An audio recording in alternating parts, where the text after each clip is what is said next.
आज मेरा जन्मदिन है और आप मुझे आशीर्वाद दीजिए कि मैं भगवान हमको इतनी शक्ति दे कि मैं आपकी सेवा कर सकूं। और मैं अपनी ओर से भगवान महादेव से प्रार्थना करता हूं कि उजियारपुर विधानसभा के किसी भी घर में कोई बीमारी न हो, कोई भूखा नहीं रहे, कोई नंगा न रहे, कोई अशिक्षित न रहे। भगवान इतनी सामर्थ्य दे सबको कि सब लोग खुशहाल रहे। अभी हम समस्तीपुर जिले के उजियारपुर विधानसभा में हैं और जैसा कि आप लोग को पता है कि इस बार के इलेक्शन में समस्तीपुर में 3 विधानसभा ऐसे हैं जो हॉट लिस्ट पे हैं। विभूतिपुर विधानसभा, उजियारपुर विधानसभा, सरायरंजन विधानसभा। और उजियारपुर विधानसभा से जो प्रत्याशी हैं लगातार 2 बार बीजेपी के जिला अध्यक्ष भी रहे हैं और लोगों से इनका इतना जुड़ाव है कि लोग इनके मतलब आने की जो खबर आती है उससे पहले लोग वहां पहुंच जाते हैं। तो सबसे पहले आपका सर स्वागत है बिहार जूम में, उपेंद्र कुशवाहा जी।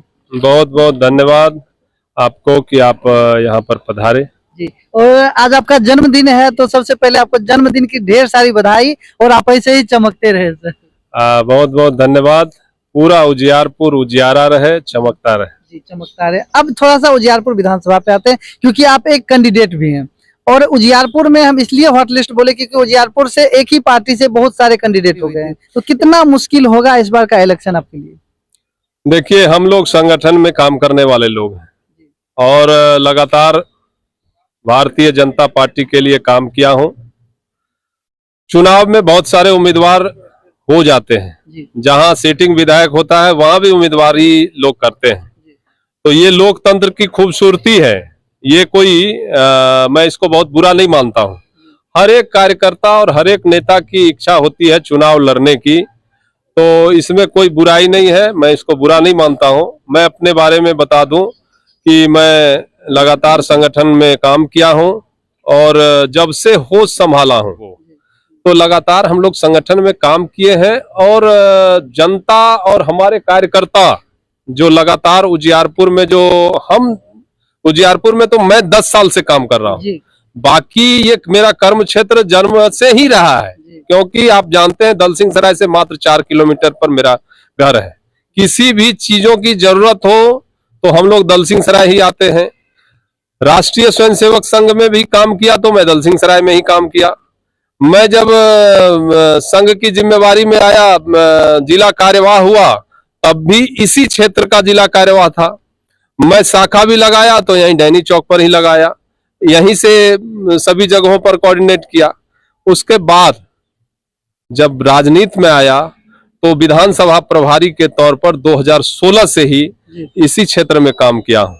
अच्छा, एक सवाल मेरा है, जैसे जहाँ पूरा भारत देश मोदी में हो गया और उजियारपुर में लगातार जो है फिर भी आरजेडी के विधायक यहाँ जीतते रहे, लेकिन एक समस्या जो है उजियारपुर विधानसभा में हर गली हर मोहल्ले में देखा जाता है कि थोड़ी सी भी बारिश हुई तो सड़क पे पानी, और पानी ही नहीं नदियां बह जाती। जैसे कि आप नगर परिषद जो हुआ करता है लोकनाथपुर, जिसको नरक परिषद भी कहा जाता है, पानी लगने के कारण, क्योंकि बदबू रहता है और बहुत सारे लोग परेशान है, बीमार हो जा रहे हैं। और दलसिंह से मेन मार्केट में भी पानी, तो इस समस्या का निदान क्यों नहीं हो पाया?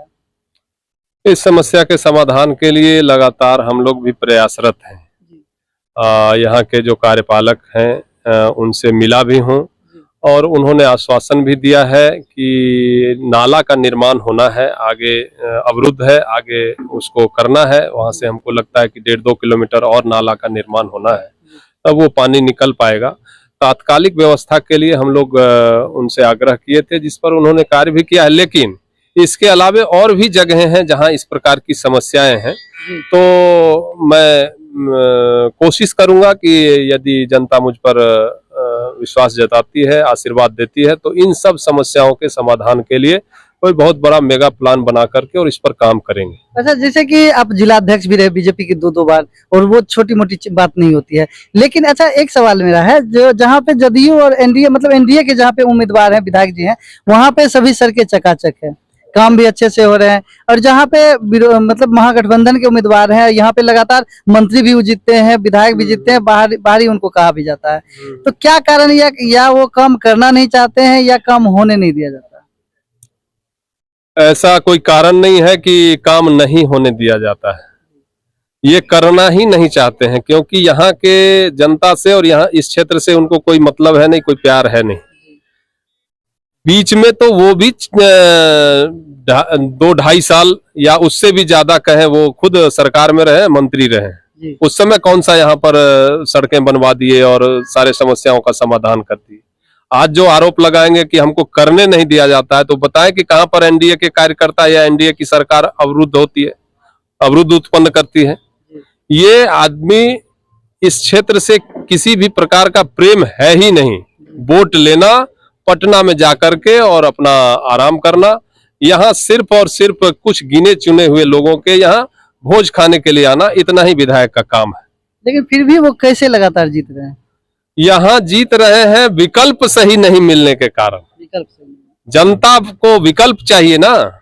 जनता बिहार जानते हैं कि ये राजनीतिक भूमि है। यहाँ हर गांव मोहल्ले में आपको राजनीतिक आदमी मिल जाएगा। जो गांव में ही रहते हैं वो भी राजनीतिक चर्चा ही करते हैं, किसी चौक चौराहे पर, चाय दुकान, पान दुकान पर, हर तरह की यहाँ से लेकर के और ग्लोबल बातें होती है पॉलिटिक्स की। तो वो तो किसी व्यक्ति को हटाने के लिए उससे भी खराब आदमी को थोड़े ले आएगी।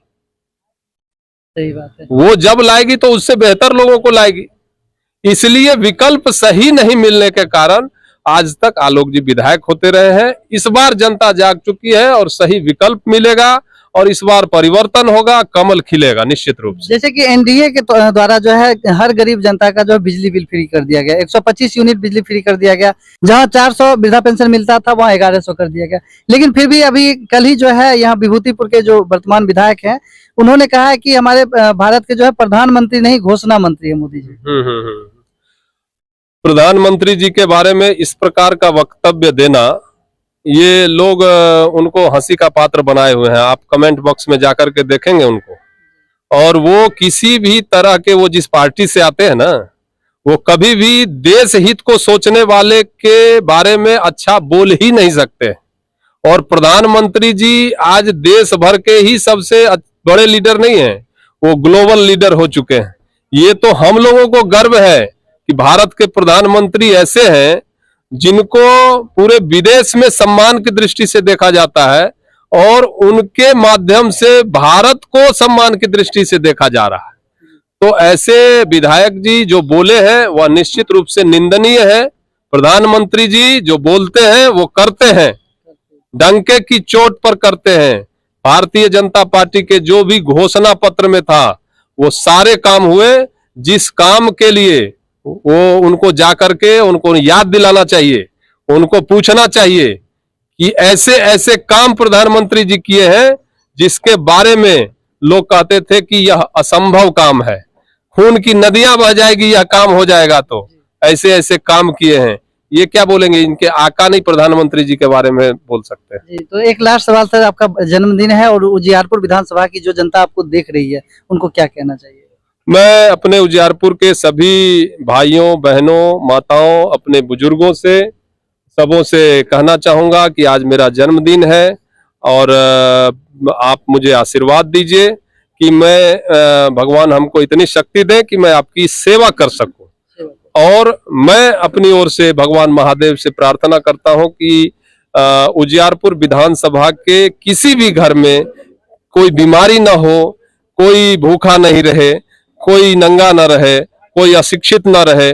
भगवान इतनी सामर्थ्य दे सबको कि सब लोग खुशहाल रहे।